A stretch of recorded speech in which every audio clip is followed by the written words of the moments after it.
waxaan halkan uga mahadnaqayaa marka koowaad Allah ina siiyay nimcooyinkiisa ugu qaalisan ee islaamka ah waxaan mar labaad u mahadnaqayaa ilaahayna siiyay nabadgeliyada halka isku keentay waxaan halkan uga mahadnaqayaa ilaahayna siiyay nimcooyinka ayna soo koobi karin mar saddexaad waxaan halkan uga mahadnaqayaa xukuumadda jamhuuriyadda Soomaaliland oo doorkeeda ka qaadatay hirgelinta nabadgeliyada deegaanada Cilif Weyn iyo Darar Weyne waxaan mar saddexaad iyo mar afraad iyo mar shanaadna uga mahadnaqayaa culimadii isugu jirtay reer Cilif Weyn iyo reer Darar Weyne ee soo unkay nabadda aan halka ku taagannahay waxaan mahad gaar ayagana aan u naqayaa culimada qayb ka mid ah oo ilaa iminka ku hawlan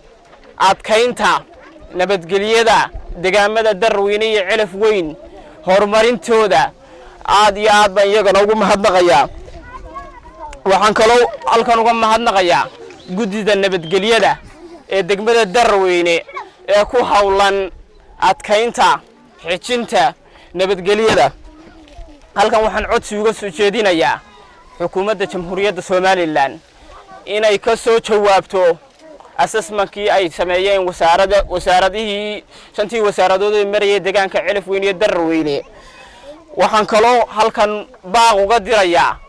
hay'adaha caalamiga ah kuwa maxalliga ah inay gurmad degdeg la soo gaaraan deegaanka ay 4 sano abaarta iyo colaadu naafaysay waxaan kaloo halkan baaq uga dirayaa qurbajooga reer Darar Weyne colaada way ka qayb qaadan jireen inay horumarka iyo nabadda deegaanka ka qayb qaataan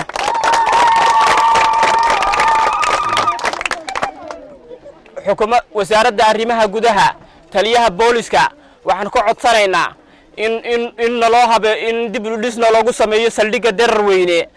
ciidan loo qoro haddii ilaahay ka dhigo wasaaradda waxa booliska ah wasaaradii gaashaandhigga mar labaad iyo mar saddexaad iyo mar afraad waxaan ku codsanaynaa wasaaradda arrimaha gudaha iyo taliyaha booliskaba in boolis degdeg la soo gaaro degmada Darar Weyne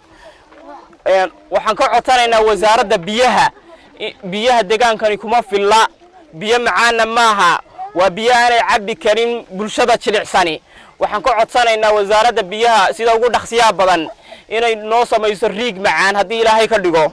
wasaaradda caafimaadka waxaan ka codsanaynaa haddii ilaahay ka dhigo inay noo samayso waa deegaan ballaadhan oo 2,000 oo qoys wax ka badan ku nool yihiin health boss yar balaha waxaan ka codsanaynaa inay MCH degdeg ah nala soo gaadho haddii ilaahay ka dhigo wasaaradda waxbarashada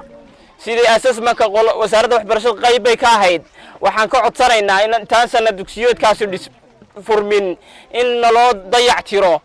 iskuuladii haddii ilaahay ka dhigo waxaan ka codsanaynaa wasaaradda dhirta iyo daaqa